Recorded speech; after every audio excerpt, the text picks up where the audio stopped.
Good evening everyone and welcome along to EML Premier 1. We are here tonight for season number 4. It is round 1 of the championship as we take in the Bahrain Grand Prix from the Sakhir International Circuit. My name is James Heard, of course I'm going to be taking to the stream as always on a Wednesday night for EML Premier 1, and joining me in the commentary box tonight is my good old friend, it is Mr. Alex the G. Alex, how you doing? I'm so excited for this season. Welcome as well from my side, of course, to the entire stream. It's all been building up to this dramatic end to the last season, and now, season 4, we are back. And I mean, we've got such great teams on the lineup now, so it can only get more exciting than what we already had last season. More than 2 teams surely being involved in this big championship fight, which is, well, starting out only today with 10 rounds in this season, and I'm sure these teams are going to put on a proper spectacle for us all to see on the League Racing TV channel. I'm super excited for this. Yeah, they definitely will. They definitely will. These guys, of course, are top of the crop. They are literally the best esports teams on the PS platform, that is for sure.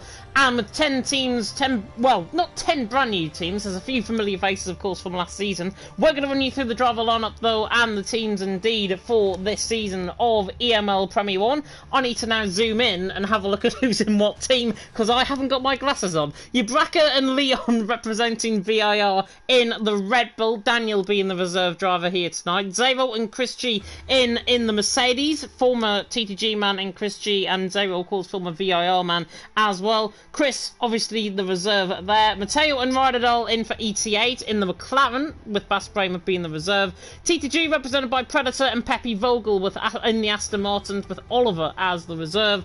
Pease and Izza, oh, I've just dropped my headset. Pease and Izza in for Relentless in the Alpine, the team, of course, that they participate in the car, like they participated, of course, in last season, and Slash being their reserve driver as well. FVR, possible favourites coming into this season. Nardi Perez and Neuron are representing them in the Ferraris. Marley being the reserve driver there. Louis and Jensen representing Team Shazoo. AlphaTauri are the chosen car for them. Surface being the reserve there. NLR, good old friend Mr. Alex the G to the right-hand side of me needs no introduction as to who the lineup is. It's Axelino and newcomer to TML F1 tomorrow, NLR Russell, who are representing them, with Keki, of course, being the reserve driver. He had a drive of the day performance in FRL last night as well. Phoenix and Hersey in the Alfa Romeo for FRL, and Kyle Scarrett being the reserve driver for FRL. And then Trust Racing Esports, I think they're called, if I'm not mistaken. Xenox and Mubarak there in the Haas. The Yossi is going to be the reserve driver there as well. I don't think the reserves are actually needed. I think we've got all drivers now in. I can, however, I can't spot actually change the VIR load, because I thought Leon wasn't actually in. Leon is in the lineup and he is representing VIR, but hopefully good luck to everyone, of course, out on track. And Alex, looking at that driver lineup, we've got a breadth full of talent here in EML Premier 1. Should be quite exciting. Yes, indeed. I mean, first of all, Team Shazoo joining the big party now as well. I mean, it's super competitive. They have 2 PSGL Formula 1 drivers in their lineup in Jensen Rando and Louis Valentin. And I'm sure that teams like NLR, of course, challenging for that title last season, FVR winning the title and now being obviously the defending champions. But even some other maybe a bit surprising teams like Virtual Insanity Racing, who haven't even got like their properly best drivers, their top drivers racing today. These teams could definitely spring a surprise against these established big forces. And certainly in Bahrain, of course, which also promotes racing with those 3 DRS zones, some really good racing to be had into multiple great passing opportunities. The season does promise a lot of excitement over the entire 10 races. And yeah, this is just great to see these guys back on the racetrack where they belong and showing all their talent with this qualifying and race session upcoming in just a few moments' time. I mean, super excited, and there's so many teams in the mix. You can't predict anything going into this first race of the season, but it could yet set the standard for what is about to come. So yeah, big benchmark today.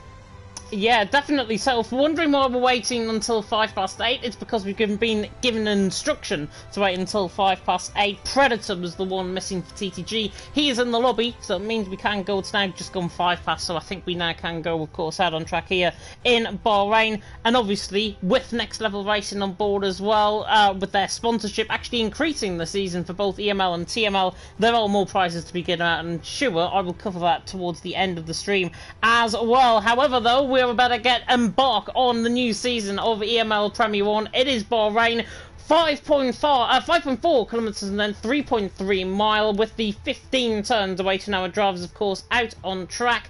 First Grand Prix held here in the 4th of April 2004. God, I feel old. I was, I think about 6 or 7 when the Bahrain Grand Prix first actually happened. Michael Schumacher, of course, taking the win, and Pedro de la Rosa taking the fastest lap then as well. But the driver with the most wins around here, in real life that is, Lewis Hamilton, 2014, 2015, 2019, 2020 and 2021, and plenty of overtaking opportunities. Of course, there are 3 DRS zones on this track, one down the start finish straight, one up the hill in towards turn number 4, and then one through the left-hand of turn number 10 on the run down the old GP2 pit straight in towards turn number 11. And Alex, we are looking forward definitely to a lot of overtaking and hopefully a lot of clean action out on track as well.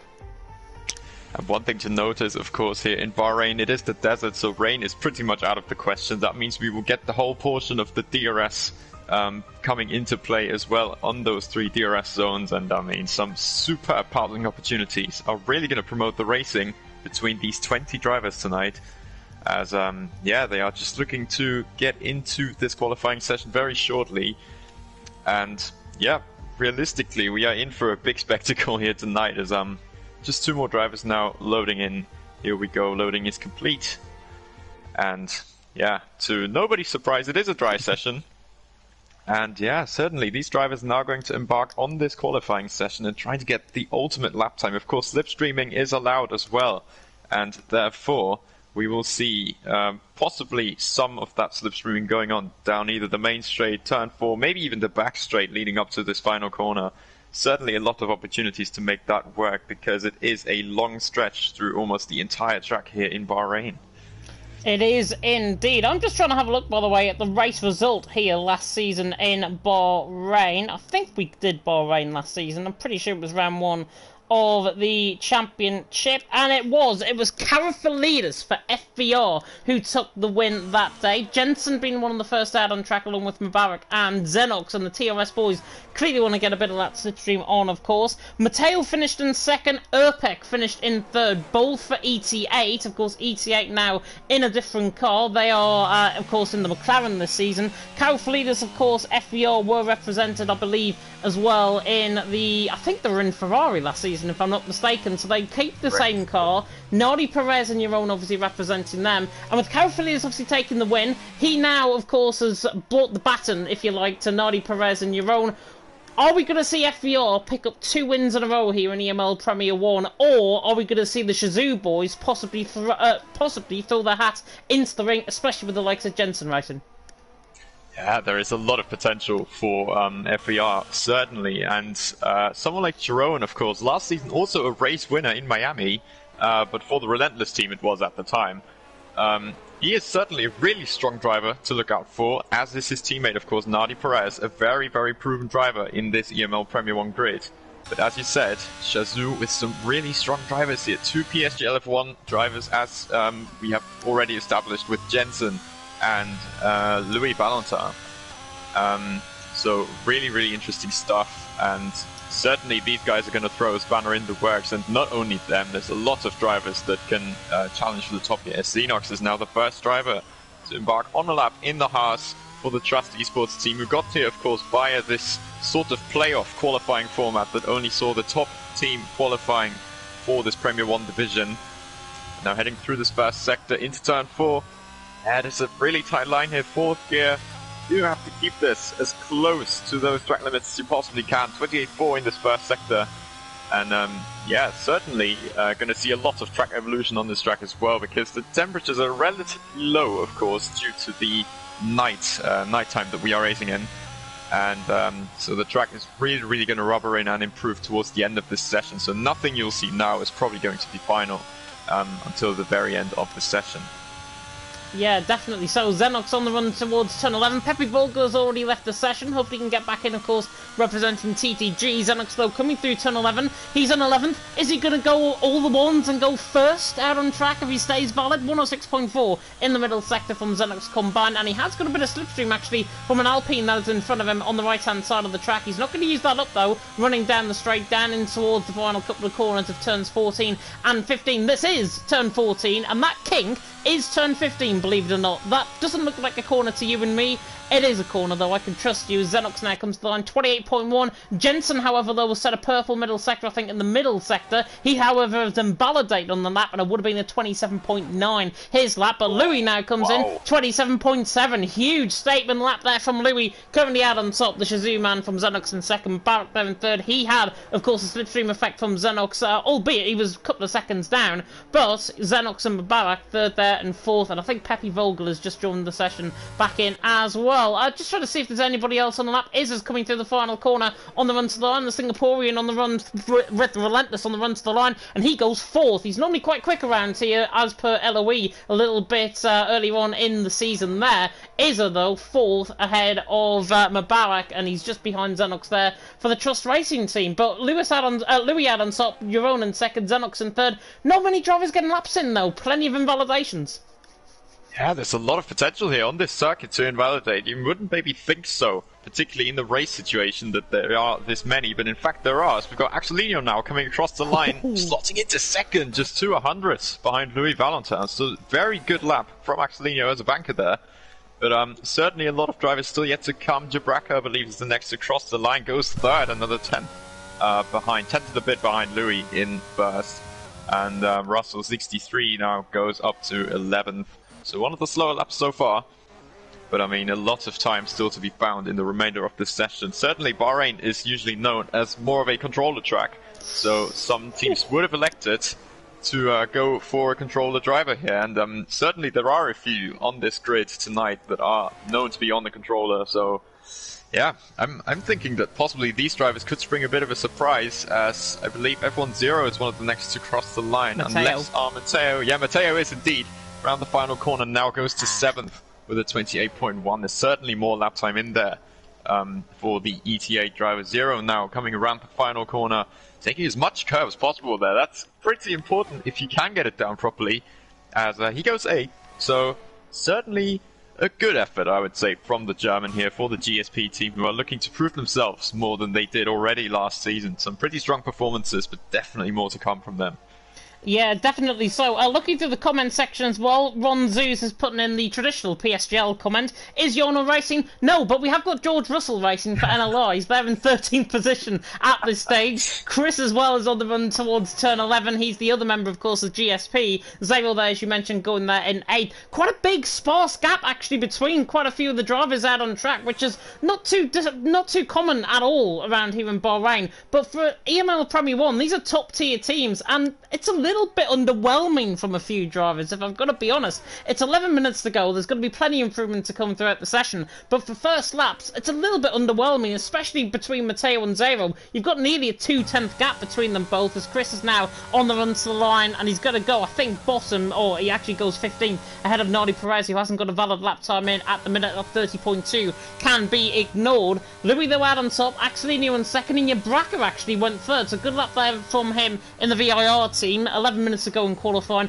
I am expecting quite a lot from these drivers, so that's probably why I'm being more critical than normal.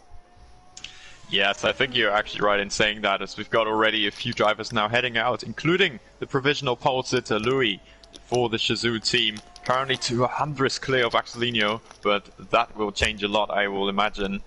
And certainly a lot of drivers will now be embarking on their second flying laps of the session. Of course, some of these drivers who haven't got a proper good lap in, someone like Nardi Perez, or even no valid lap at all, of course, like Jensen, as he did invalidate that first run, which put him around 3rd or 4th, I believe, at 27.9.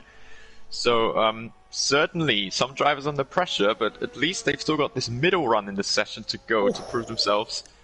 And yeah, certainly. A lot of improvements yet to come. Yeah, an improvement there from Pepe Vogel, who looked really quick coming through the final corner. and then he went out too wide through the final corner and got caught basically Tony Hawk style on that outside curb. Now I think it was Dara that we covered in America, which was featured on the Simulus GG channel. Just giving them a shout out because I'm now famous because of that. Basically, but it was in Belgium, I think, in EML Premier last week in qualifying, and Dara got caught Tony Hawk style on the sausage curb. Exactly what Pepe Vogel's done, just on a curb this time, just on a natural curb. He's gone 13th, still a good lap time from him at this stage. Jensen, though, is on a lap as well. He's actually just preparing for a lap, I think, at this stage. He's coming through turns 14 and 15. Louis, I think, is doing the same as well. He's actually just started up on a run in towards turn number 1. 27.7, though, currently his personal best. Frankie asking where Ron is. I don't know where Ron is, to be honest. He is in there somewhere in the comment section, but Ron is not here. He is not racing. He's the GOAT compared to Jona Otmir, but there we are. Louis out on top, Axelino second, Yabrakman third, and Louis goes very wide, coming out of turn number 3, skates the curb through turn number 4, and that is just going to lose him time after time coming through the corners now in this middle sector. Certainly not an ideal first sector there from Louis, but only around 700ths down. Now he takes this very tight line on the exit there, and now enters turn 10, this super awkward corner complex, and he does miss the apex there by quite a bit. So, not looking like a great lap so far from the original pole sitter at this moment in time. Looking at someone like his teammate at the moment, Shazoo Jensen. We haven't got a sector time up at the moment. He also goes really deep into turn 10 there, so it's not exactly looking too great on the second run for Shazoo. As, in fact, Louis has aborted his lap there in the middle sector, now onto this final sector, leaves the space for, I believe that is Axelino to go through. But certainly... Sorry to cut you off, Alex. Jensen, middle sector, 106.1 in the middle sector. Absolutely huge from the Shazoo man, the Brit now, the former WR champion in season 12. He now comes in toward the final couple of corners through turn 14, through turn 15. He's got Louis giving him slipstream as well, just for good effect. Into the pit lane he goes. Jensen to the line, goes third. I was absolutely convinced that was going to go top. It doesn't. Jensen there in third, 27.829. I'm speechless as to how that's not gone top. Ooh, look at Ryderdal now coming. He's on a strong lap. He's 6th at the moment. 28 dead, but I believe one who's going on a really strong lap now is, in fact, Nadi Perez, who just goes wide and invalidates. Oh, that's so unfortunate. That's another run gone for him, and he's now really under pressure, isn't he? Relentless Peas stays invalidated as well, so there is another driver who's really under pressure to deliver now. But we're going to have to look at the others as well. So I believe Jabraka is one of the next... No, that's his teammate, VIR Leon. Or is it the start of a lap? It's still so ridiculous with this, this outlap just missing interface. I'm not too sure about this, but... Yeah, Axelino currently now in the middle sector. He's certainly one of the next to come to the line. So let's see for first his middle sector split, if he is improving at all. Yes, he is. Only 200ths. It's so tight at the top, isn't it? Really good middle sector as well. Purple out of everyone in that middle sector. He's only got to find that 200th of a second. Currently, as it stands to be going, provisional pole, it's only 1900ths of a second he's got to find on this lap. And Axelino comes out the final corner on the run to the line. I think his teammate was actually waiting from on the right-hand side. Actually, it was Izza coming into the line. But Axelino goes quickest, 27.763. That is still, though, not as quick as what I am tempted to see. We should be seeing 27.5s, 27.4s to the end of the session. Yeah, realistically, yes. I mean, it's comparably a pretty minor improvement on the second run. Only 300ths clear of Louis, who's done that on his very first run. But then again, you have to remember Louis in PSGL F1, he knows his stuff. I mean, you'd expect him to know his stuff, like his teammate Jensen, who's right behind there in third. So lots of drivers now coming on their quick laps. So Jabraka isn't. He seems to have invalidated or have made some kind of error. Certainly still a lot of stuff to come here. We have a Red Bull as well. That would be Leon now crossing the line as he goes up to 9th, so into the top 10. Some strong laps there coming in from some drivers now. And Matteo, I think, is going to try and bulk his performance up the field as well. Goes fourth, 27.842. Very good final sector from him there. Very clean. He can find another tenth of a second, I am certain, out of that final sector. So Matteo could theoretically overtake Axolino for provisional pole if he was to put in just a little bit more effort. I know he's putting in 100% anyways, but 110% maybe, that could get him into provisional pole. Axolino, though, out on top. Louis there in second. Jensen there in third. Looking at Prem 2 as well, 27.6 is the actual pole position there at this moment in time in Premier 2. And also a big thank you as well to Arvid Mike, who's become a super fan of League Racing TV. And you can do that, of course, by looking at, I think it's on the League Racing TV channel. Now, I haven't familiarised myself with this. I'm going to have to try and do this promotion as we go through. But it's there somewhere. It's there. That's the important note indeed. It is there. You can do it. You can set it up. And yeah, it would certainly mean a lot for us on this channel to get this appreciation, this kind of support from all the viewers, as we only have 4 minutes left to go in this qualifying session. We're always putting in our maximum to bring the best content to you as possible. As Phoenix there leaves the session, really unfortunate. Hopefully he gets back into this session. But yeah, certainly coming up to those last runs, you'll only see the best of us now. And yeah, certainly in those 29 laps that are to come in the race as well. So super excited. Louis on a good one, 106 flat in the middle sector, has a bit of a moment coming out of 13, gets a little bit of slipstream cheekily from the Mercedes, and that is to gain his time that he has just lost back coming out of turn 13, so it's quite smart, but I think he's going to lose more time. At the final corner, right in the curb, too much curb, he's back in the pit lane, and that is what happens. You put yourself in that real false sense of actually delivering a performance. Louis did really well on that lap, right up until the final corner, but he made a mistake at turn 13, and that was going to lose him the time, pretty much all the way down the hill into 14, and then all the way to the line. And it's such an unforgiving track. When you make a mistake, it costs you time, and there is no, unless you've got your teammate in front of you down the straight, there is absolutely no other option and no alternative really, until obviously going back in the pit lane and then trying again with 3 minutes to go in the session.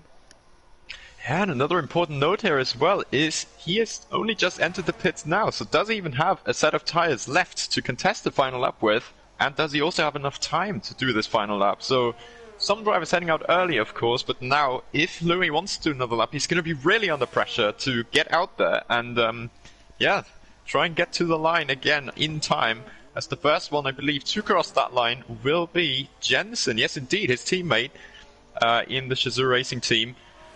Shortly followed up by Nadi Perez, one driver who's extremely under pressure now to deliver in this final run for the reigning champions FBR, as he was on the podium in that final round in Abu Dhabi, finishing third, only behind his teammate Conor Ngolo and Sipala.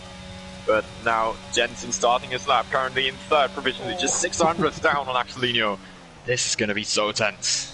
It will be so tense, coming through the left-hand return number 1, through the left-hand return number 2, then through the right-hand return number 3, the right-hand return number 1, I should say, on the run up down on the right-hand of turn number 4, up the hill actually in towards turn number 4, and he's looked really good so far in this first sector. Coming out through turn 4, there's turn 5, now in toward the S section of 6 and 7, he's only 300s down, broke too much curb, that is him done, but look, he's got another chance. Yeah, he does have another chance, but how will the tyres think about that? That is going to be really interesting. Now, almost gets in the way of Nadi Perez, but just about seems to avoid something like that. And the Ferrari man for the FBR team has to deliver. He has to deliver on this lap. He goes slightly on that curb. That is not the best way to go about this qualifying lap. But let's see, now in this middle sector, can he make any time up? A 30.2, not representative at all. 1.6 seconds slower than the next fastest driver. And now through this middle sector, we've seen his 6 dead from Louis earlier on. What can he set? It's a 6.1. He's pretty much right there. So he can very much assure himself of a place in that top flight if he can get this lap right. Into this last corner now, turns 14 and 15. There are some cars in the way. It looks like they just about get out of the way in time. And now getting that traction down does seem like a good lap from Nadi Perez. Where does he put that Ferrari? He goes up to 4th. For the moment, so his one and only lap really counted there, but now all of those drivers getting their laps in, so it's going to be super tight. Yep, Xenox is one on the first on a lap. He's a 10th down in the first sector. He has got his teammate, though, ahead of him, to give him that slipstream, of course, down the old GP2 pit straight. Axelino started a lap, Louis started a lap as well, so everyone we're going to try and track, if we can. Xenox, though, is going to be one of the first to actually come across the line on a lap, as Xenox now comes through the left-hand turn number 10. And, in fact, actually, his teammate is not even giving him any slipstream down the GP2 pit straight. He looks like he's going for his own run, potentially, is Mubarak. He's actually on a lap ahead of Xenox, so we'll go on board with him. He's in the middle sector split, and it's a 106.3, so he is actually on a lap, Mubarak, ahead of him. If he doesn't validate, of course, he can give slipstream through the final corner, but that is not going to happen because Mubarak now looks quite good on this lap, on the run towards 10, 14 and 15. The Haas have really got to put on the line. TRS, of course, qualified first in the EML qualifying night last week, and Mubarak looking to try and put them up the field. 28.4, no, 28.1 from Mubarak. He fits him a very tiny gap between Chris and Mubarak. Ryderdal is done, Xenox is done, he didn't improve on his lap. Mateo's a 10th up, Nardi Perez is down on his lap, Jensen coming to the middle sector, Louis invalid, and Axelino's 200th up out of the middle sector, so Axelino's going to be the first of the main protagonists to come across the line. Hersey and Yabraka out of nowhere comes quickest, 27.6, great lap, and Axelino doesn't respond. Louis invalid, Jensen now is the only one that can really challenge, as now Iza goes third, great lap from the Singaporean. Mateo also on a lap as well, do not factor him out for the ETA team, as Jensen now on the run to the line goes second, and he's just barely a 200th of a second off him. Mateo though looks quicker, in through the right-hander, 10-14 goes the McLaren, through 15 on the run to the line from the ETA man. Is he going to go pole? Mateo to the line, he does. 27.5, steals it right at the death. Nardi Perez is down on a lap, he's invalidated. Mateo takes pole right at the death in EML Premier 1. Mateo with a 27.5 right out of the top draw. The ETA man out on top. Yabraka there in second, Jensen there in third, and in the end, Mateo, Alex, is a 10th.5 clear the rest of the field. That is incredible scenes. Mateo, out of nowhere, you'd say. 1.5 tenths clear of the rest. That is seriously impressive from him. And Jabraka as well, sharing the front row. Would you have seen that coming? I'm not too sure about that one, in all honesty. Brilliant effort from all of these guys. And yeah, certainly a grid that you wouldn't maybe expect to 100%. And yeah, that gap from Mateo, extremely impressive. Wow. May's completely right. I thought I was going to explode there, to be honest. My voice was going right at the end of that qualifying session. Hopefully it does last. Mateo, though, is out on top by a 10th.5 of a second. He finished second, though. Last time out we came here in EML Premier 1, and that was last season behind Caro Felida. So Mateo has got form, and he's out on top on pole. Yabraka there in second, Jensen there in third, Axelino in fourth, Izza there in fifth, Louis in sixth, Nardi Perez 7th, Xenox the Frenchman there in 8th, Percy in 9th, and Zero ran off the top 10. Russell in 11th, Ryderdal there in 12th, Yaron in 13th, Chris in 14th, Mubarak 15th, Leon in 16th, Predator, Phoenix, Pepe, all got lap times in. Peace didn't get a valid lap time in, and he started the back of the field for Team Relentless. Goodness me, what a qualifying session. The comment section has gone absolutely mad with absolutely, I don't know what language that is. I think it's Italian. Very, very happy, I'm absolutely sure, in terms of the performance that Mateo put on. Pepe again has left the session, so hopefully he can rejoin the session very soon. But out on top, Mateo, second last season in EML Premier 1, puts himself right in the mix for the win. Indeed, yes, and like last season, putting on a really strong display of pace, but a 27.5, 1.5 tenths clear of the rest.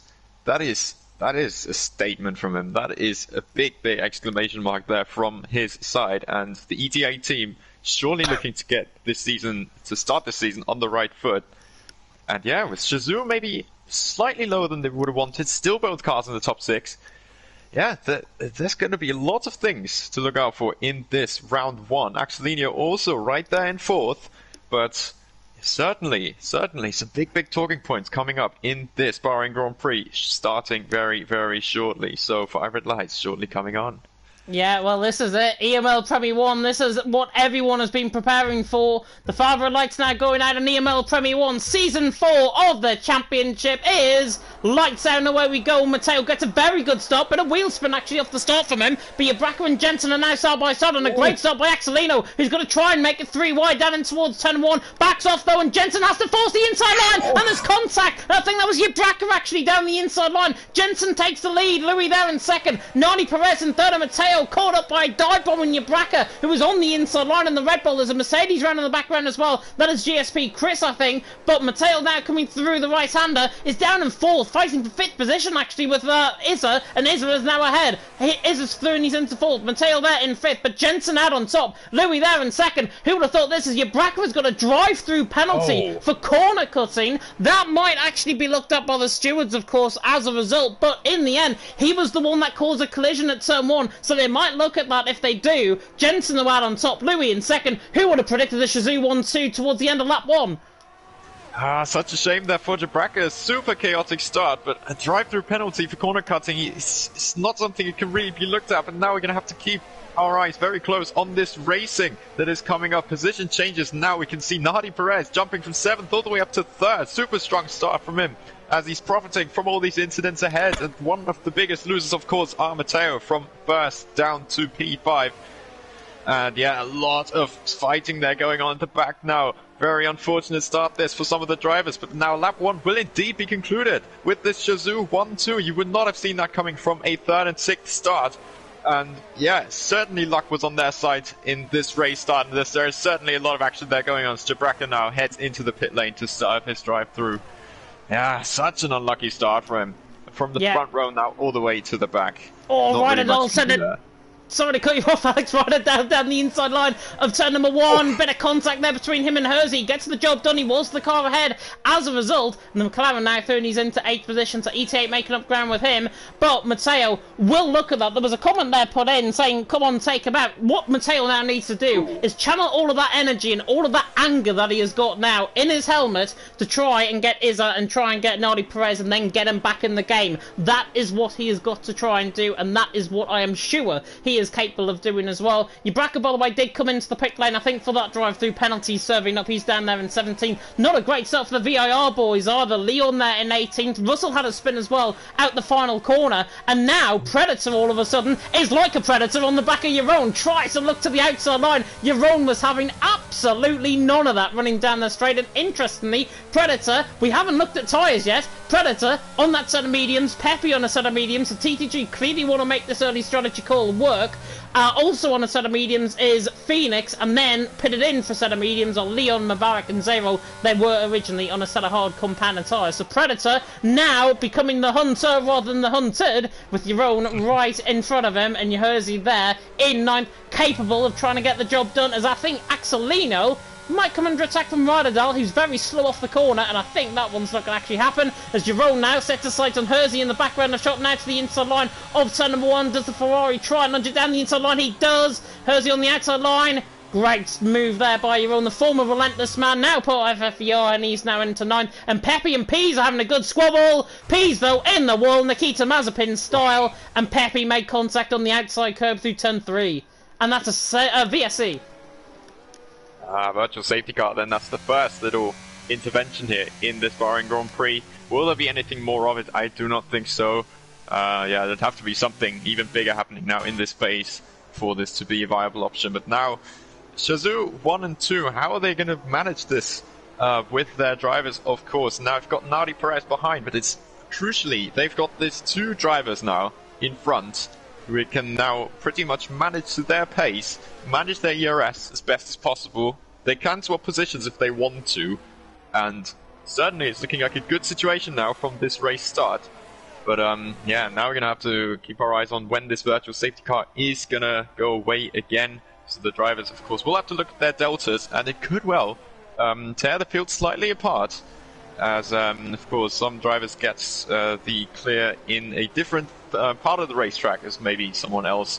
And I believe now could be the time that that BSC is going away. Jensen pressing on the throttle, but it's not done yet. So right before this DRS zone could be really, really interesting. Oh, it's Luis. Pretty much, he's lost out quite a bit there. Nadi Perez might well be on the back. to try something with a lot of ERS, I believe, is used there from Louis, and he gets away again.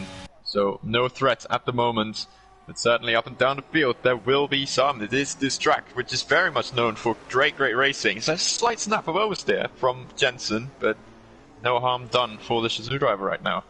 Pease, by the way, back in the pit lane because of that front wing change. He lost his front wing completely off the left-hand side of turn number 3 with that contact, of course, with Pepe. You're back now ahead of him out on track. Nani Perez, though, has got less ERS than Louis at this stage. Louis has got 90% of ERS. Nani Perez, to be fair, has got 79. Now, that might not seem like much, but when it comes to defensive driving, Louis will have more ERS to burn, and I think Jensen, the plan is, I think, from the Shazoo boys at this early stage, is try and get Jensen outside of a second. If Jensen's outside of a second, obviously Louis can then be wingman, and then back Nani Perez, Izza and Mateo all up into each other, and then the likes of your own Radadal, Axelino can get into play in that battle as well. So that might be the plan for Shazoo. If not, Louis has got to try and stick within a second, and if he does, he's got to bring Nani Perez along with him, and the front three have got an ideal chance, really, of trying to pull ahead of Izza, with Mateo there in 5th, Xenox there in 6th as well. You'll bring them in the comment section supporting the Relentless boys, which is good to see. You can catch him,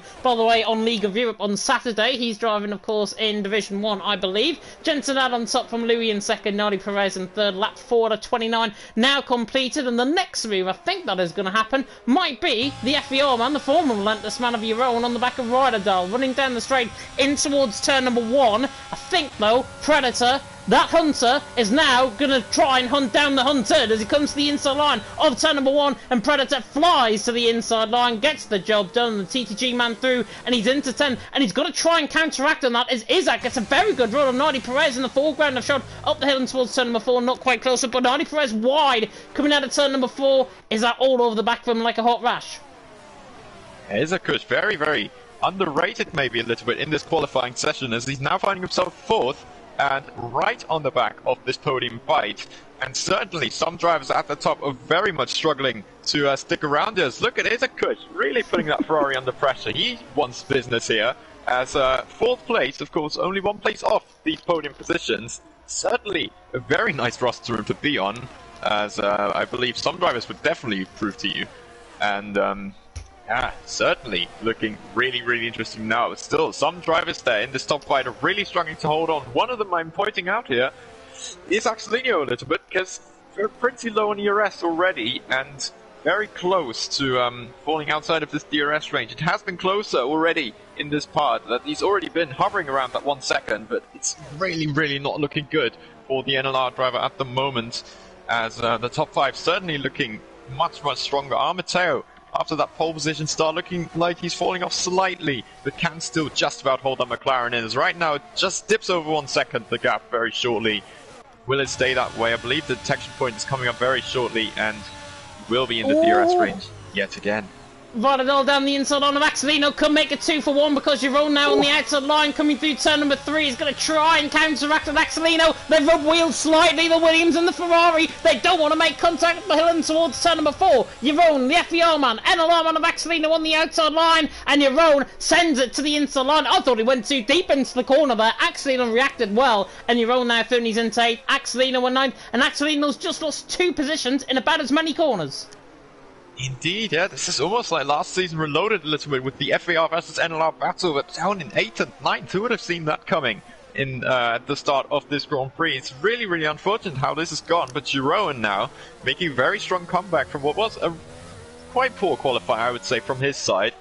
But yeah, is now looking to make up this ground again. You can see as well by his ERS battery, he's been pushing a lot to get past these drivers, and this is certainly paying off. 3rd and 8th now for the FBR team. With NLR languishing a little bit, their last season rivals currently 9th and 15th only. Of course, some bad luck going on there with Russell and his first lap, but certainly it's not what you would have seen coming. And this Shazoo 1-2 is certainly looking very assured right now. Yeah, it is, but Nodi Perez, to be fair, is right on the back of Louis, coming around the final corner, on the run toward the line once again. Lap 7 out of 29. Jensen, Louis, Nodi Perez, top 3. The race side by side on the background. A shot, it's Pepe and Hersey. And Pepe, I think, has left again and has just joined as we ride on board with this battle. It is a ghost car being overtaken by a human car, albeit, but Hersey is going to get the job done on Pepe Vogel. And Pepe, luckily, is only going to lose one position, even though, actually, Pepe's AI is trying to fight with a switchback out of turn number 1. He's got the DRS on the back. He's probably frustrated at the point that he can't rejoin in his car yet. But now he's just taken control. He's now right on the back of Hersey once again. But what tyres is obviously what effect are those tyres going to have with his AI obviously trying to get a switchback to try and get the move back done on him? Certainly.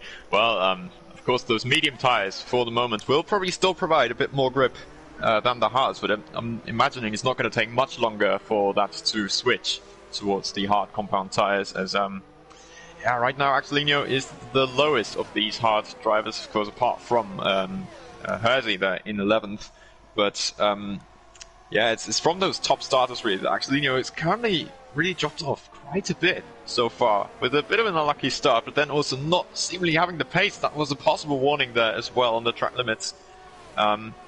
Yeah, it's looking really, really fluid, this whole situation at the top, and strategy is certainly going to be a factor. So that is Relentless P spinning in the middle sector, just coming out of this SS section, just saves the car, just holds on again. Yeah, it's not the best race from his side, but at least they've got Izakush holding on to this top fight, really impressively in my opinion, in fourth, right behind these three heavyweights of the EML Premier 1 grid at the moment. Yeah, this is certainly looking very tense. Louis now pretty close, in fact, to his teammate, but I'm imagining no moves happening at this stage. They just want to take this easy, take this safe in the 1-2 position that they have got. And yeah, certainly they will possibly have to have some kind of compromise on their strategy as well, being right behind each other. What are they going to do to maybe cover off the guys behind? It's certainly going to be very interesting, as the pit window doesn't open for another, I'd say, 6 laps, I'd say, at least. Certainly, still quite a while to go on these hards. The mediums don't really go as long as you might think, and this is going to be very, very interesting as to what they are thinking about it. Xenor's just holding on to Armateo at the back, but it's looking pretty close for him as well at this stage. Just over 10%, so he's going to lose some of that electrical power relatively soon as well. But yeah, very good drive, very good job from all of these drivers to still be holding on there, as Russell pulls past the Alfa Romeo there, or Phoenix. So that is actually an AI car, right? Phoenix is, yeah, on the back of, yeah, Phoenix is in AI, I think, at this stage, even though he does look like in human control of his car. But yeah, Russell's through and he's into 14th. I think that was just a pure dive down the inside line of the Ghost car there of Phoenix. But Jensen leading the way, Louis in second, Nodi Perez in third. What I was going to say, actually, is with the Shazoo boys, and with it now all calming down, we will get, I think, pit stops earlier than what you're predicting. Obviously, I think you said, what, 6 laps, and it'll be, what, lap 14, 15, I think you're on about? I think drivers are going to pit in from around lap 12 onwards. I've seen that done before. Certainly, Shizuka Zizzle, if I'm not mistaken, he pitted in lap 12 in his race around here, and I think it was an SRC, if I'm not mistaken, as Pepe's gone through on Hersey further down the field. It was in the Shazoo Racing Championship, where Kazizel actually went in, lap 12, lap 13, and then ended up winning that race. So it can be done, going from that early pit stop to try and counteract the drivers in behind. That's what the Shazoo boys might have in mind, especially if Nodi Perez gets more snappy like that coming out of turn number 10. Very big snap of oversteer. Pease, though, has spun once again through turn 15. Luckily, I think he's avoided the wall. He has indeed. He's got into the pit lane, and the Relentless Man surely going to try and continue on, because all point scoring positions, as soon as I say that, though, he was his head on track. That was typical. I knew that was coming, but still, all position points are available. All positions pay points, and that is important for the drivers. Yes, very important. Any points can matter in this championship. 10 rounds, but the point system very much different to what you're used to seeing in regular F1, of course. That yellow flag now down the straight, hopefully not gonna hinder anybody from making moves, but we do have some very close drivers here going on. No. Yeah, this is possibly going to be a bit of a problem here with the AI rejoining on the track. Hopefully nothing bad, but yeah, parked right on the apex. That is not good at all. And right in the way, Predator, who was trying to make a move as well, Naxalino. And Naxalino, all of a sudden, because of that, he had to take avoiding action, is now just over a second, or now under a second now behind Yaron. But he got put off by that, and that is the real... one of my pet peeves with F1 at this moment in time, ghosting cars. It should not be allowed whatsoever. I mean, drivers coming out the pit lane have retired in the pit box. Leave them in the pit box, for goodness sake. Exactly. I mean, come on. It's not rocket science. It is absolute pure basic coding that can be put in the game. And as a result... poor Axelino has had to lose time to Yaron. Predator's had to lose time to Axelino as a result, and it just has a knock-on effect for drivers that are actually driving a very fair race, rather than an AI car coming out the pit lane. That, I am sure, is going to be clipped somewhere, and it's going to be used somewhere. I don't know where, but still. Jensen on top, Louis second, Nardi Perez in third. But the one thing I've noticed, Alex, is Matteo has now got back onto this pack as Russell has spun, coming through turn number 10. He's got the car back going again, luckily. Matteo, though, has now pulled outside of a second of Xenox, and now Ryderdal, of course the Swede for ET8, is looking now very, very coy on the back of Xenox here. This looks really easy for Ryderdal, the easiest move you were going to see all night. Even before turn number 1, Ryderdal sails on by, and look at Yaron as well. Yeah, you're right, the FER man now on the back, in towards turn 1, tries to get the job done. Xenox has absolutely no reaction to it. Yaron through and he's into 7th. And Xenox has lost 2 moves down in towards turn number 1. He could have actually defended that, but Yaron had so much speed to burn down the straight, and Yaron now through and he's into 7th, and Xenox has lost 2 positions. I've just realised as well, actually, you actually didn't have DRS from that behind, so still feeling those effects of that AI car coming out behind. But of course, yes, that's what those few thousandth of a second can do to your race position, as Xenox has just found out, losing 2 places on this straight, really, against Ryderdal and Jerome. And certainly Ryderdal will now be looking to get into that DRS of his teammate Armateo. And now it's going to be 2 ETA cars in the top 6. And if you do want to expand this further with this DRS stream, we'd also have 2 FBR cars, of course, in the top 7. So there are certainly some teams already establishing themselves as pretty strong forces in this Premier 1 race in Bahrain. When are the pit stops going to have? This is certainly really interesting. As you mentioned, it can be very viable to go for an early strategy for a very aggressive undercut. In fact, as Ryderdal does just about make it into DRS, it seems. Yes, he does. So now it is again a 10-car train, in fact, up all the way down to Predator for TTG. Yeah, lap 12, which is what you mentioned, could be a pit window, a starting pit window already. This is so interesting as to when the drivers are looking to pit. It's anybody's gain at the moment as to who would pit first.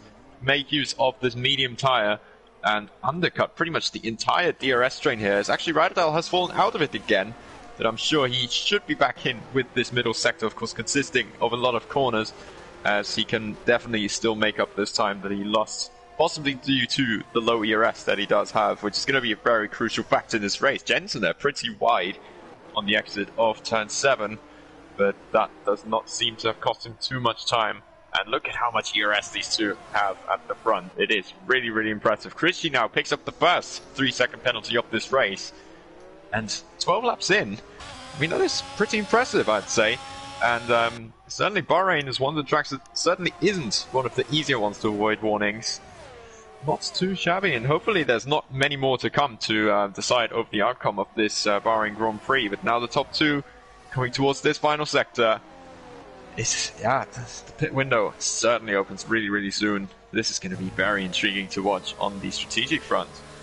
Battle further down the field as well. Chris is all over the back of Hersey, coming to the right hand of turn number 12. Car killer corner, I normally call it, and it is because you're on that inside curb, you end up spinning the car. Luckily though, I think that's Nardi Perez in. Nardi Perez is into the pit lane, so exactly as I predicted, somebody would pit in on lap 12. Nardi Perez has bit the bullet and he has come into the pit lane. Predator's done the same. I don't blame him, to be honest. He's on that set of medium compound tyres. He will go and transition to a set of hards. But Nardi Perez, this is big undercut territory now. This is now going to stir up a bit of decision making now in the Shazoo boy camp. The Shazoo team, first and second, controlling the race out in front. What on earth do they do at this point? Because Nardi Perez is out, just barely ahead of Yabraka actually, coming out the pit lane. And Nardi Perez, if Yabraka can get ahead of Nardi Perez, this could really suit them. Not with that mistake though, coming out of turn number 3. Nardi Perez though in 11 will stay ahead of Yabraka, so he's in clear air. Louis and Jensen have now got to decide between themselves who bites the bullet first. If I was in the Shazoo camp, I would say Jensen bites the bullet first and let Louis go absolutely max attack, full in lap, and then try and counteract Nardi Perez on the lap after. I mean, both of them have been using some of their ERS already, as they are down by about, I'd say, 10 to 15% just on this lap alone. So they are certainly both looking to counteract what this strategy is looking like. But both the ETA drivers, in fact, seem to have lost out because of this. Jerome there goes really wide out of turn 11. That might well be looked at by the stewards if it is sent in. Which one of the two would you say is pitting in right now? Do we have anybody, in fact, reacting? No. Not at the moment. What? Both of them staying out. Izzet is staying out as well. Both the ETA drivers. Giron is now next. Giron, so it's both FVR drivers into the pit lane very first. And, yeah, this is going to be... Of course, their tyres will be really, really struggling to hold on towards the end. But it's that initial advantage which could gain them some big ground over these drivers up top. I think right now maybe Jensen and Louis are using up the fact that behind them there is not much DRS going on. Both ETA drivers do not have DRS to the respective car ahead, and that could well be a gaining factor. Giron, in fact, rejoins behind Jabraka, so that is not ideal for him at all. He's side by side with Russell actually coming out the pit lane. Russell, I think, is going to be whetting his appetite at this point to try and get past Yaron, and this will be perfect actually from an FVR standpoint for Yaron to actually drop behind the likes of Mateo and Rydell, which he was behind. Russell now to the inside line of turn number 4. I think he realised he's got wits about him, has Russell, and obviously Yaron on that much fresher tyres is just going to pull away from this point onwards out on track, and yeah, that's exactly what's going to happen. Yaron now pulling away out on track. Jensen and Louis though still continue on, is up there in third, as you say. They've gapped now Mateo and Rydell outside of a second, so that is now big trouble for the Spanish outfit, for EC8. They're in 4th and 5th. They're doing a good job. They're driving consistent races. They just haven't got the pace, and they haven't got the actual length, I think, in the race, compared to Jensen, Louis and Izza, who are really good seasoned 50% racers. Mateo and Rydell, don't get me wrong, as Jensen rightly is into the pit lane. He had to do that this lap around. No other question about it. Nardi Perez is already out of turn 13, so this is going to be really intriguing. I'm going to take it from Nardi Perez's perspective. Jensen in the pit lane, Nardi Perez on the run towards turn 14. He's already down there. Jensen is in his pit box, coming out of his pit box now, on the right-hand side of your screen. This is going to be close. I am guaranteed this is going to be close. Coming out the pit lane, Nardi Perez, fastest lap, and I think he might be ahead of Jensen here. There's Jensen, right-hand side, Nardi Perez on the left-hand side, and he's going to try and go all the way around the outside of turn number 1. He gets the switch back, but Jensen absolutely sends it out of the pit lane, pretty much breaks him nearly in terms of front wing, and now Nardi Perez all of a sudden has to do with this the hard way. He has to try and react to this. Switches back like Mazepin to the inside line to turn number 4, gets the job done. It was inevitable. Nardi Perez now ahead of Jensen, and Shazoo bit the bullet, but there I think Jensen will be over the moon that he's only 3/10 behind him. Oh, definitely. Now on these cold tyres as well, he's going to have to do his best possible job to hold on, but he goes really deep into turn 8. That's it. That is not what he would have wanted. And that could be the thing that puts him now outside of a second compared to Nardi Perez as well. And Nardi is going to have to try and react to this. Jensen is outside of a second. He's got the DRS, luckily, which is going to get him back into play. But Jensen, if this straight was longer, and if there's another DRS zone doesn't come up, and if those tyres weren't warmed up, Nardi Perez would be outside of a second of Jensen. And do you know what? It's actually borderline. I think Nardi Perez could still try and gap into a second. Louis is in. Izza's into the pit lane as well. Where are these two going to come out? Are they going to come out behind Yabraka potentially? Axelinho staying out there, possibly, maybe even speculating on a safety car or whatever, really. I'm not so sure about the strategy right now, but yeah, this is certainly going to be super interesting now. Where is Louis Valentin going to head out in all of this? Nardi Perez ahead of Jensen, side by side here. But this is going to be so close. They're going to be side by side at the very least at this point. Look at it. This is going to be extremely close. It's going to do the same thing again as Nardi Perez now on the exit. Super close stuff. And it looks like it could be the move for the lead for FVR. Nardi Perez now to the outside, but he's got barely any ERS now to make this move happen to the outside. No way. Oh my, if he holds this is incredible stuff! Contact being made! Oh, the two Shazoo boys now side by side. Crucially, Jensen does go through on Louis, so there's probably some team play here going on. But Nardi Perez in the net lead now, but barely has any ERS to play with at all. Barely any ERS, and he's got 2-3 lap all the tyres and everyone else behind him as well. This is now spiced up completely. I am looking forward to the second half of the race here in Bahrain. Nardi Perez, net lead of the race. Axelino, I think, is going to come out where Ryderdal and Matteo, that bunch is, when he comes in the pit lane. It should be this lap around, I would imagine. Nardi Perez, though, now out in front. Jensen in second, and Louis was side by side with Jensen, as you mentioned. What Louis did, though, was quite smart, and he actually let Jensen through. Actually, he stays out? Yes, he does. It does look like he wants those fresher tyres, or maybe even it could be viable to go on the softs at the end. No, don't call me up for this. It is actually true that you can go for the softs if you really can pull the tyres long enough, but ooh, this is... I'm not too sure about this. 16 seconds at the top there, so now let's see what Jensen has planned with Nardi Perez. Is this a possible move now down into turn 4? Certainly not yet Matteo. into turn 1. But yeah, Matteo now moving past Jerome. He lost a lot of time behind Jabraka. Oh, I can't make that one back up. Does he? Jerome! Oh my word, just holds on to that. Great save by Jeroen, but now puts Rotterdam completely at bay, and now the ET8 guys are coming up the field once again. Jeroen is going to be outschooled, surely, by Rotterdam to the inside line. The Swedish man goes to the inside line through turn 4, gets the job done. Yes, he put Jeroen out wide. There was no other option to put them out wide, to be honest. Jeroen there down into 9th, Rotterdam there in 8th. Good position gains there from the ET8 boys. They'll be very happy with Jeroen's spin, and that now brings Matteo completely back into play. Potentially, if Jabraka can do something about him, either get out of the way potentially from Jabraka's perspective, or obviously give him the slipstream to get back into contention.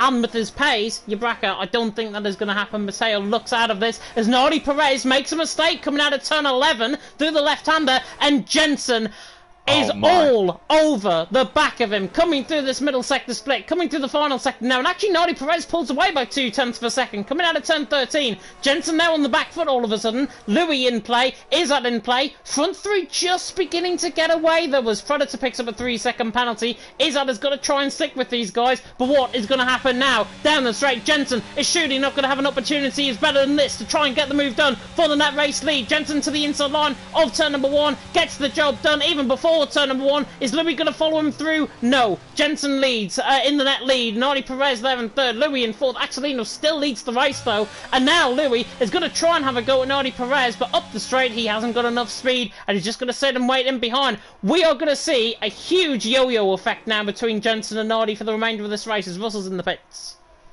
Yes, indeed. I mean, now it's a sandwich for Nardi Perez between the two Shazoo drivers.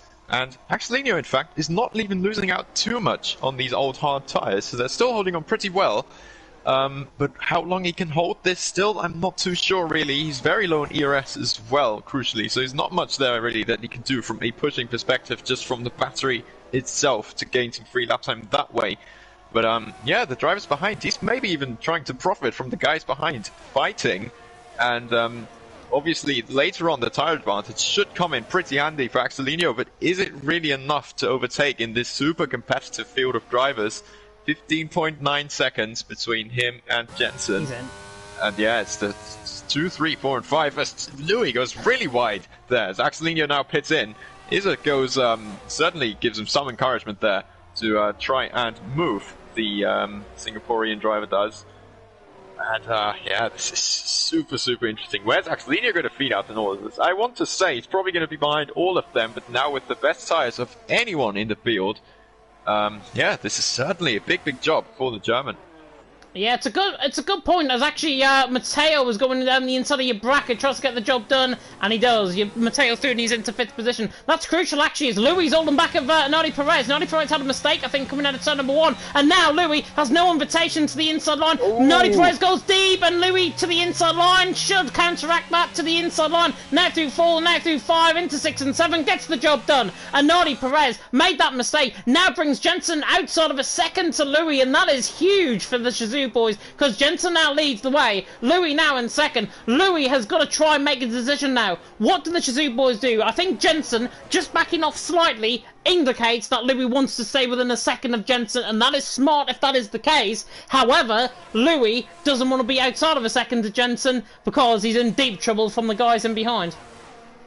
I'm just looking at Izakush right now, because he's looking so strong, and he's got the freshest tyres in this whole pack, apart from Louis himself. 3 laps on these mediums, and he's got quite a lot of ERS in fact to use, so super strong drive from Izakush so far.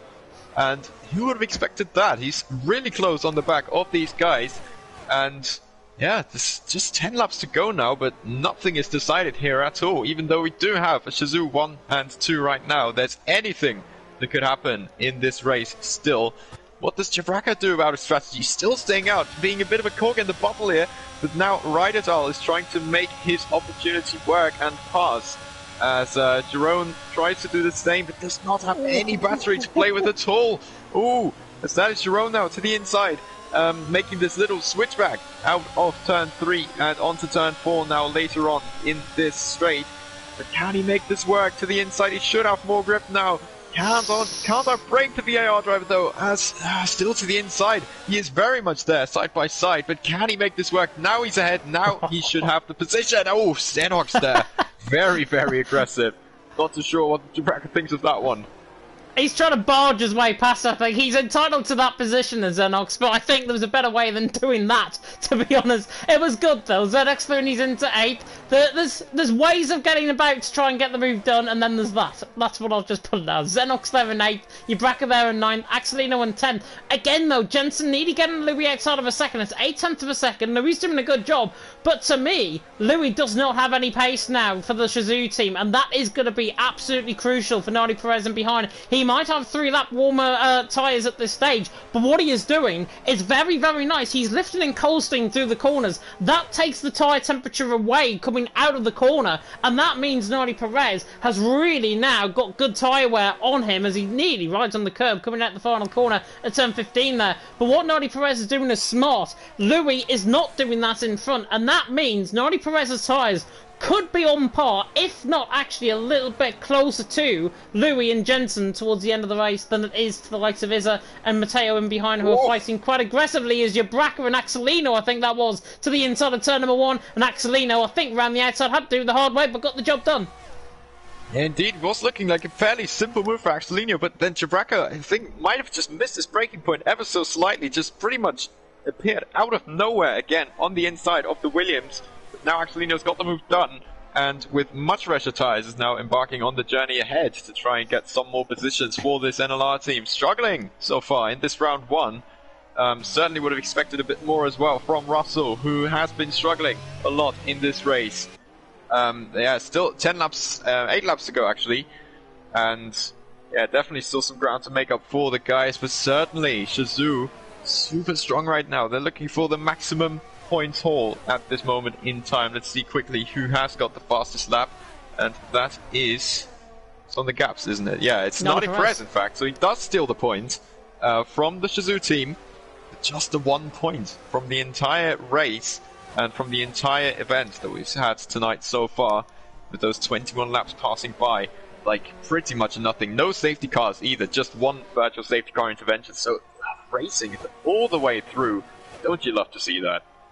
You do love to see it indeed. The 88 boys are having an own private affair. Teams for 5th and 6th as Axelino now comes in with the fastest lap of the race. So now NLR have stolen the fastest lap point off FER, which is a bit likened to last season, to be honest. If I've got to be fair between them both, Axelino and Nardi Perez certainly had their fair share of fights last season in EML Premier 1. Hopefully we will see that, of course, again as we go through. But lap 22 out of 29, Jensen leads the way. Louis in second, Nardi Perez there in third, of course. EML Premier 1 and EML Premier 2, and in fact all of EML sponsored by Next Level Racing, as Louis goes very, very deep in towards turn number 9, and now in towards turn number 8, then in towards turns 9 and 10. Louis on the back foot, and this is what I said, the pace angle.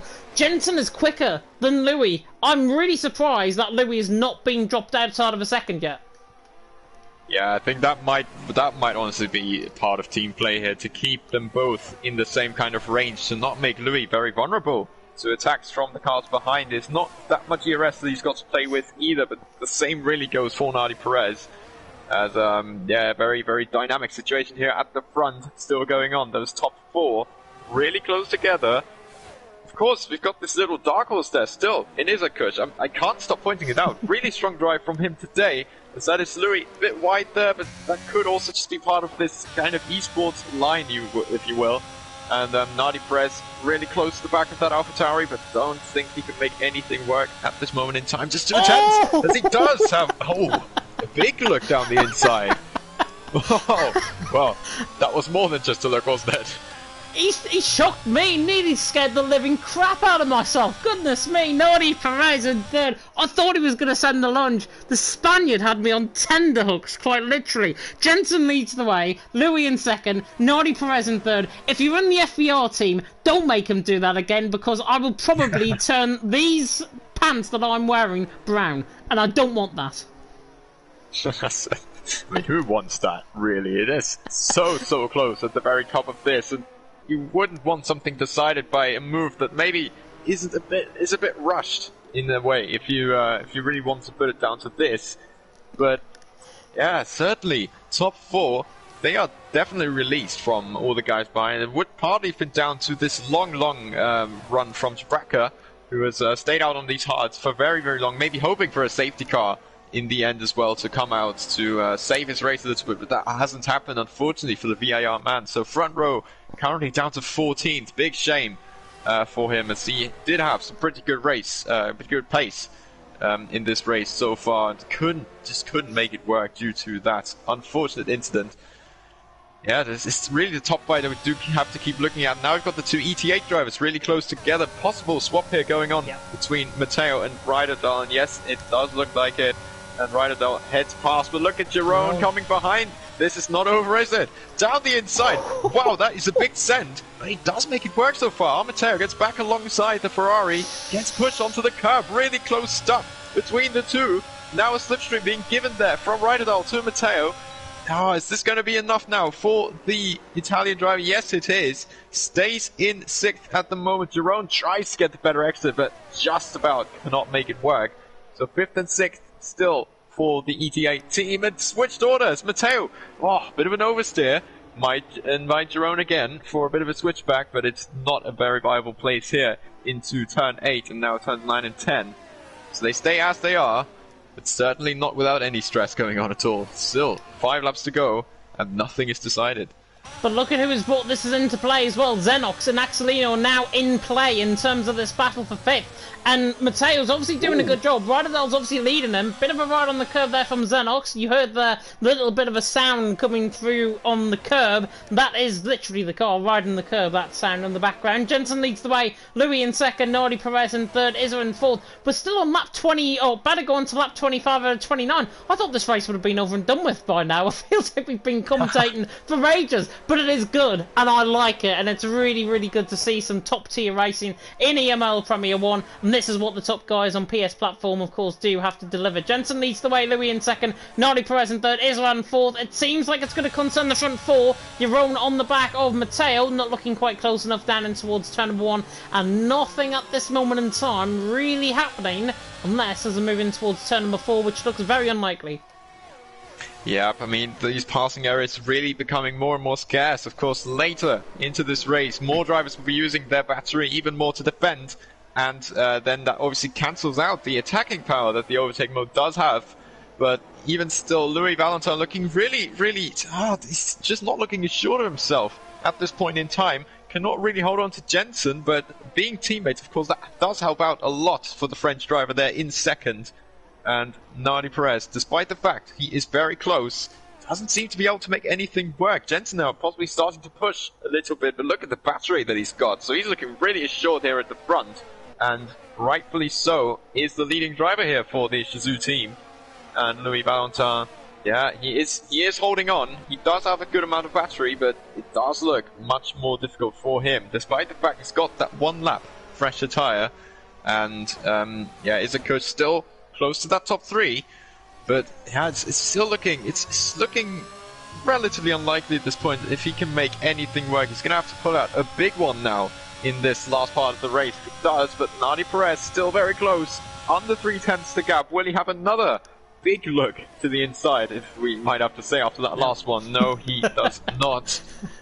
Stays behind the AlphaTauri for the moment, but 4 laps in fact, still to go. And now, with a pretty good exit there out of turn 3, no, can't make that work into turn 4. It's just not too much of a passing area, and now goes slightly deep even, but just about catches it, so no real harm done for the Spaniard. Yeah, it's just a few sectors to go in this race. Yeah, a few laps at the moment. I've got a nice aero shot here right now going on, in fact. Yeah, certainly. Shazoo 1-2. It has been for pretty much the whole race. But Nadi Perez, we know his aggression, and his really controlled aggression towards the ends of Grand Prix. And this is certainly going to still come into play. As look at this massive train as well behind, headed by the ET8 drivers. Nothing's decided here at all, as Maxilino, Xenox, and Giron are still very, very close to Mateo, who seems to be struggling on pace the most, along with Louis, I think, right now. Status Russell back around again there at the back. Not a good race for him at all. Yeah, it's such a shame for Russell. And Pepe has had a collision, I think, with the Ibraca. Oh no, Pepe's left the session. I thought he had a collision with the Ibraca. He hasn't. And Pepe, actually, his AI is stopped out on track. If you can see that on the right-hand side. I think his car's now got going again. But I think his AI has disconnected himself just as he was going into the corner, which is not the greatest thing in the world, to be honest. Xenox on the back of Jeroen, though, looking quite close into a turn 1, and Jeroen sent it nearly on the back of Mateo to the inside line. Has a bit of a look, not as great of a look as Nadi Perez a little bit earlier on, to be honest, but Jeroen there, still on the back of Mateo. Mateo still stays 6th, Jeroen in 7th, Xenox and 8th, Axelino there in 9th, and with those fresher tyres, he hasn't had any ground, and that was my big fear with Axelino. He was stuck behind a wall of cars, and basically that wall of cars aren't going anywhere. Axelino isn't going anywhere either, even though he's got fresher tyres. Just the nature of Bahrain, I'm afraid. But Jensen leads the way. Louis in 2nd, Nadi Perez in 3rd. 2.5 laps to go. Jensen, for the first time, though, makes a slight mistake. He actually loses a bit of time on the exit of the corner by about 1/10 of a second. Not that much, but it's a visible mistake for the first time I've seen from Jensen.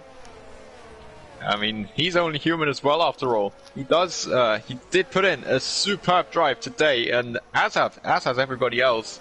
But he's really been the one on another level so far, and he does look to bring this home at the moment. Still do not count Nadi Perez out, I would say. This is super interesting towards the end.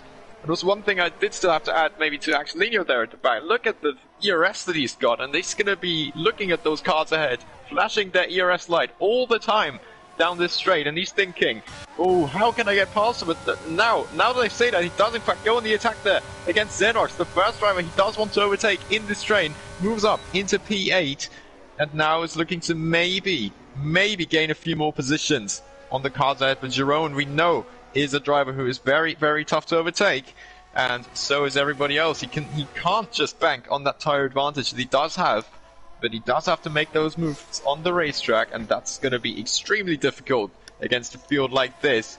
And even overall speaking, we've had some great racing here tonight, but it's going to take the maximum out of any driver to make these overtakes work. Izzat makes a huge mistake. Sorry to cut you off, Alex. Izzat, he makes a huge mistake. Coming out of turn number 8, got completely sideways, and now has lost him all of that ground, and he's out of DRS range as well. So Izzat, 28 of the 29 laps have been absolutely perfect. Lap 28 out of 29, he makes a mistake and it's dropped him out of DRS, and now he has to use up all of that battery that he's got left. But to what effect? Because he's going to be out of DRS anyways, perhaps, with Nadi Perez and Louis, who are inevitably going to fight onto the final lap of the race. A huge mistake from Izzat, and that's cost him. That has cost him a lot, yes, and he can't get back into DRS range. He had so much saved up as well. So really, really unlucky stuff. And Nadi Perez now needs a good exit here onto this long straight. Make anything work on Louis there ahead for the Shazoo team, but he just doesn't have the battery, which Louis does have. He's still not flashing the light, while Jensen, well, he is, but he is in the lead. He has every right to. Axelino on your own, sorry to cut you off, down the inside on turn number 1, Axelino nearly got forced into the pit wall there, but a great move from Axelino. Third, he's into 7th, your own there on 8th, Xenox there in 9th, great stuff from Axelino. It is all now hell breaking loose in Bahrain, which is really good. What looks absolutely certain though, as long as they stay within the white lines and don't make a mistake, it looks like it's a Shazoo 1-2. Nardi Perez though, Tater saying in the comment section saying his mediums are soon going to go pop. I'm not convinced. I think Nardi Perez is actually in much better tyre territory than Louis is in front, and he's still there with a second position right on the grasp, and especially if Louis makes a mistake, Nardi Perez is back in there trying to fight, and that might have just been that mistake coming out of turn number 10, and this is now going to be all the way down the hill in towards 14 and 15 in about 20 seconds time. Jensen though looks certain to take this race win as long as he doesn't make a mistake into the final sector. Jensen looks on for the race win, but can Shazoo wrap up a 1-2 because Nardi Perez is a man on an absolute mission. He's looking like the Burning Man out on track here in Bahrain. He's flying on the back of Louis into the final couple of corners. He's not going to be quite close enough, but Jensen now around the final corner. Team Shazoo, their debut here in EML Premier 1, and what a debut it is. Jensen to the line, wins in Bahrain. Louis there in 2nd. Nardi Perez there in 3rd. And Nardi Perez, try as you might, had to try and get onto the back of Louis and Jensen. Just didn't have that ERS in the end. Great fight between the front 3. Isaac got cost in terms of that mistake there down in 4th. But Jensen takes the win. Louis in 2nd. Nardi Perez in 3rd. It looks like, so far, round 1, Team Shazoo. Well, so many teams that are certainly competing up this order, but yeah, Shazoo have really blown this out of the water here. 1 and 2 for Jensen and Louis. Despite that maybe slightly weaker pace from Louis than we would have expected, still super strong team play here going on, as there are still some moves going on down there, but yeah, this is just the last few drivers really finishing this Bahrain Grand Prix. 2 ETA cars in the top 6. You have Axelino still waving the NLR flag in P7. Is a Kush. Despite that mistake, just 2 laps from the end. 4th for him. Super strong drive. Really fighting with the guys ahead. Top 4 fight it was until lap 28. So super strong. And yeah, just waiting for one more driver now to cross the line in Pepe. And that'll be a wrap for round 1. And I mean, what a race it was. All the way through, we've had some incredible racing. If that sets the standard for the rest of the season, then we are in for an absolute treat, aren't we, James? We are indeed, as Pepe comes to the line to finish there in 19th position. In the end, though, Team Shazoo, I use this word so often, they dominated out in front. They controlled the race throughout. It was beautifully poised between them both. Louis did the ultimate backing up job to Jensen, who obviously took the win there, and we were going to see the podium celebrations very shortly indeed, as eventually it will come up. I'm guaranteed it will come. There we are. There's Jensen now coming to the top step of the podium, making my way as per usual. But Jensen to the top step of the podium, skipping his way to the top step, and Team Shazoo take the early lead in the EML Premier 1 at the end of round 1. Fantastic racing though. This is the cream of the crop. This is the creme de la creme of the PS platform. Jensen out on top, Louis there in 2nd, Nardi Perez in 3rd. And if that race is anything to go by, I think the next 9 will probably be even better. It's got to be at this point. It was a superb drive all the way from the top to the bottom of this field. We've seen some extremely impressive racing, and I mean, a Shazoo 1-2 in this first race. Of course, that is an extremely strong result, but you can't bank on this kind of success, as we have seen enough times last season as well. And yeah, there's some standout performances in this grid for sure, but I mean, the 1 and 2 for Shazoo is the big result here, and yeah, if that sets the tone for the season, then wow, we are going to be in for a super hard time for any other team to beat this. Definitely so. Jensen takes the win from Louis in 2nd. Team Shazoo 1-2. Nardi Perez there in 3rd. Izat drove really well. 4th doesn't really cut it, I think, for him here tonight. Radadal in 5th. Mateo in 6th. EC8 drove well as well. Axelino in 7th. Came up the field after an early spin. Your own Xenox Predator top 10. Your Bracker, Hersey, Russell, Chris, Mabag, Zero, Leon, Phoenix, Pease was down there, along with Pepe, of course, in 19th. Pease there in 20th position. My goodness me, what a race that was, of course, in Bahrain. We have 9 more to come, of course, in terms of the championship. Hopefully we are going to be seeing some really good action as well in the racing to come.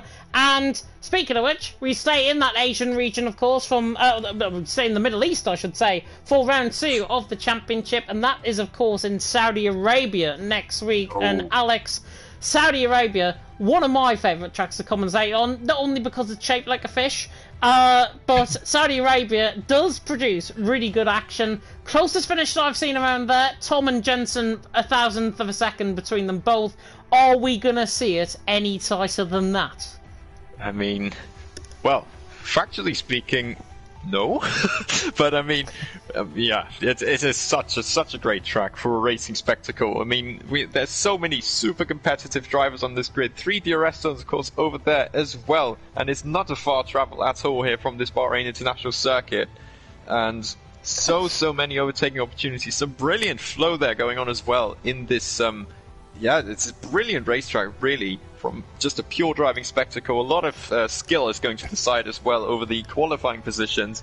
And then, yeah, it's always a very competitive race out there. And with the walls being pretty close as well, it does throw up the potential for a safety car, for 1 or 2 safety car interventions in that race, which could well spice up the order even more.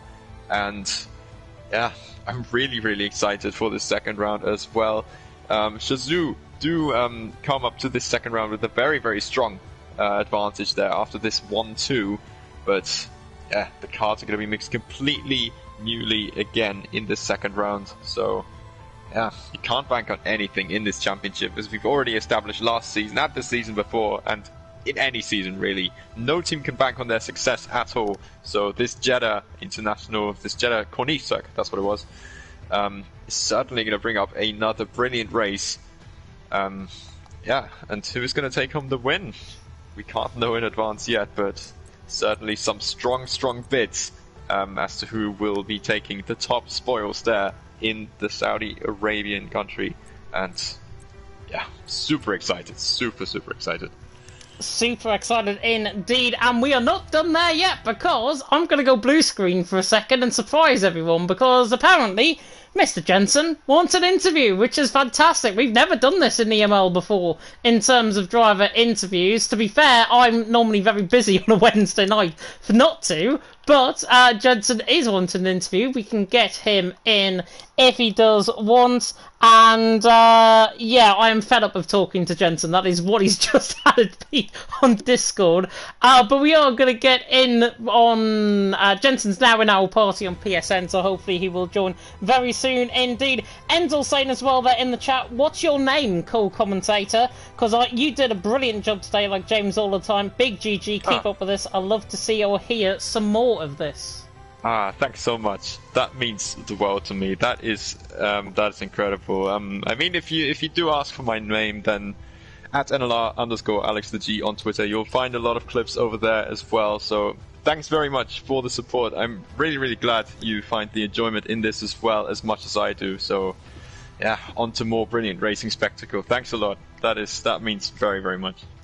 Well, we must have done something right, because I think we had 67 live viewers as well in the in EML Premier 1, which is, I think, the highest we've ever had in EML Premier 1, which is fantastic. We're going to shut up now, because we're going to let somebody else do the talking now. It is Mr. Jensen, of course, taking the win in P1, followed up, of course, from his FRL success last night as well. And Jensen, that really looked quite easy from your perspective, with Louis obviously in behind. Talk us through the race, because it was quite tactical between you both. Yeah, that was like the perfect race we could have driven. I mean, the start was absolutely, like, I did not expect this to be from P3 and P6 on the grid. I mean, it was like such a bad quality for us. Like, Louis lost in the final run, and I lost a lot of time in many places. But it was like the perfect start. I didn't expect us to be leading 1-2 already out the first couple of corners, you know, but from then on, it literally like controlled all the way through. I don't know how, really. I was managing to keep my energy quite high, despite them all having like DRS behind me. and we planned the pit stops perfectly. Louis managing to hold back Nardi, so I'll be able to get him the next lap, and just managed to filter back through, and yeah, we managed to get the 1-2, so it's really good. Really happy with that, and of course shout out to Ron and Frankie for absolutely insane engineering for that one, because that was, yeah, race definitely needed it, so yeah, pretty cool. Yeah, total team effort from the Shazoo boys, and obviously you had Louis as the perfect wingman, I think I described it in commentary, behind you. And obviously Nardi Perez did overtake him, and then Louis fought him back. Were you worried about Nardi Perez in the late stage of the races? Because his mediums seemed to hold on a lot more than what even we were expecting in the comms box. I knew Louis had like 3 or 4 lap younger tyres than him, so I was pretty like certain that Louis like easily would have held on to that. He had some energy with him as well, so I was pretty confident he'd hold on to that, and even if he did get through, I don't think Nardi would have got close enough to me, so I don't know. I'm not one to flex about pace, but that was probably one of my like best races driven pace wise, so yeah, nothing else said really. Yeah, he's flexing enough now that he's won a first race in EML Premier 1. We can certainly describe it by that. Alex, any questions?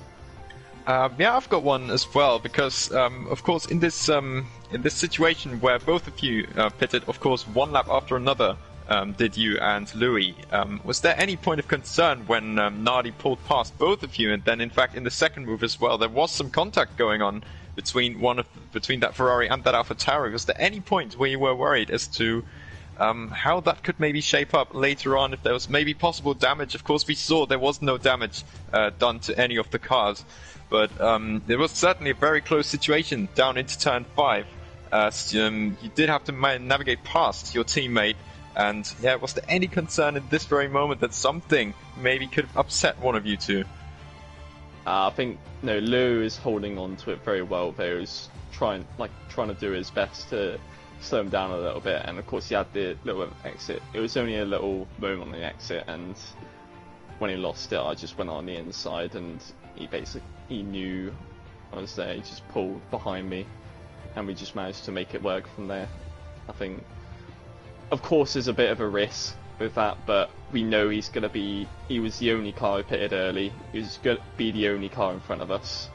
So, I mean, he didn't have any DRS to cling on to in front if we were going to try and overtake him. So, yeah, I wasn't too worried.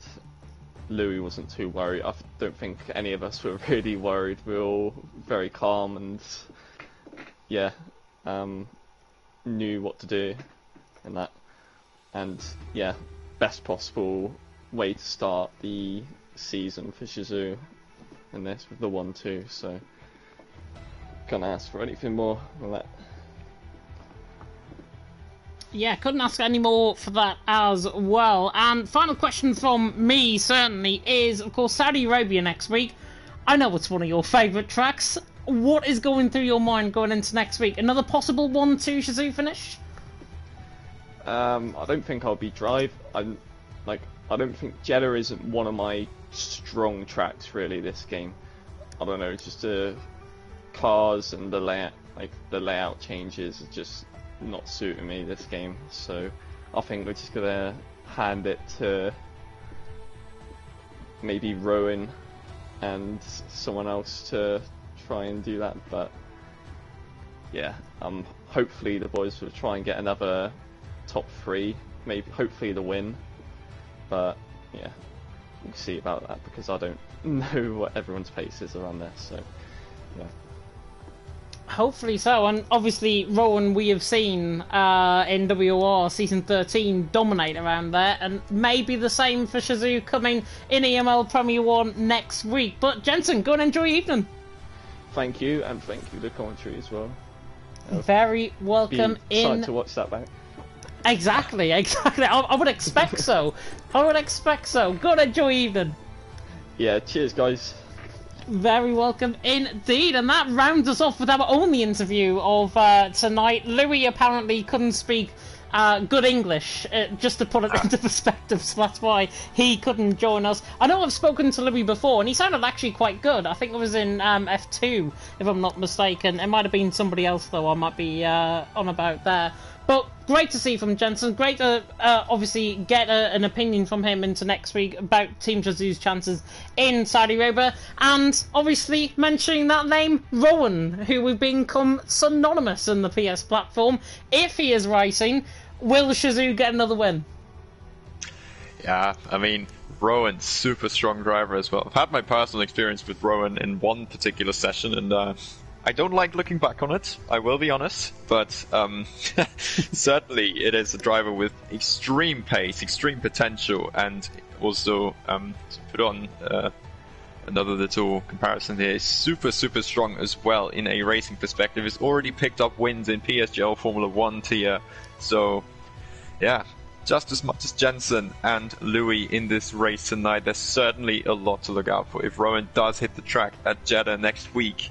And I wouldn't expect much less from a driver of his caliber, so it is very possible to see Shazoo very much fighting for the top fight again, and yeah, establishing another early lead and bring home a good advantage heading into this round 3, which after that is certainly going to decide what course the season is going to be heading on. And until then, yeah, let's hope for another brilliant spectacle like today in Jeddah. I can't wait. I'm going to run out of voice by the end of that commentary, 100%. How do you think I feel? How do you think I feel? My voice is nearly gone at the end of tonight's race. I've got TML to come tomorrow, which I'm going to throw out because Alex might be joining me tomorrow as well for TML F1. I believe you're doing CTC, though, tomorrow, if I'm not mistaken. Yeah, most likely. I haven't heard anything of the co-commentator, I believe Matteo, that is, so far, so it's quite possible that I'll be jumping in there again, but you can still probably expect to hear my voice as well alongside James in that commentary box at some point in the season. I hope so, certainly. So some more spectacle, of course, going on the League Racing TV channel. We always love to see that, don't we? And I mean, if today is anything to go by, let's hope the TML is just as good, if not even better. Can't wait to see these drivers hitting the racetrack. And, of course, we will quite possibly see Jensen on the grid tomorrow again. So, certainly another masterful performance possible, yeah. We will, and I forgot to ask him about that, to be honest, because he's actually racing tomorrow in, I think it's Saudi Arabia tomorrow, the first round of the championship in TML. Yeah, it is. Saudi Arabia tomorrow night, so he's obviously getting early practice in if he is going to attend next week for EML. TML, by the way, does start tomorrow. TML F1 and F2, I'm delighted to report, on the channel tomorrow. Both complete, because Alex is doing CTC, both complete with OBS and graphics, which I'm absolutely delighted in. And for the first time ever, all 3 tiers are going to have OBS as well, because F3 on Friday night, well, yours truly is doing it as well. So I'm going to be there for F3, doing it by myself on my lonesome. Come and join me on Friday night, of course, at 8 PM. It's better than WR, where I've actually lost my commentary spot, let's just say. I don't want to go into it any further on this stream. But the final thing from us is, thank you very much for 1.4k subscribers. I've noticed that on the channel. I got ping saying from May saying we're only 1 subscriber away. We have reached 1.4k, and if you unsubscribe now, then you're just doing it for pity.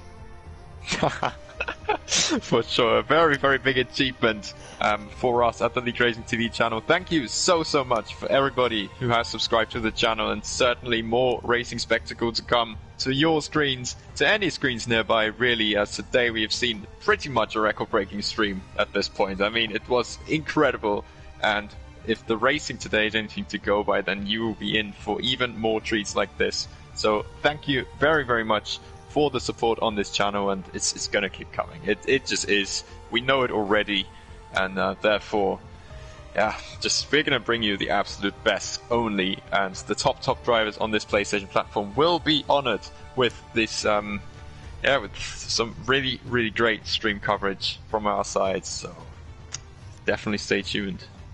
Yeah, it is going to be really good, I am sure. And we are going to stop our waffling on and we're going to let you go. We're going to go ourselves as well. But thank you, everyone, for tuning in tonight for EML.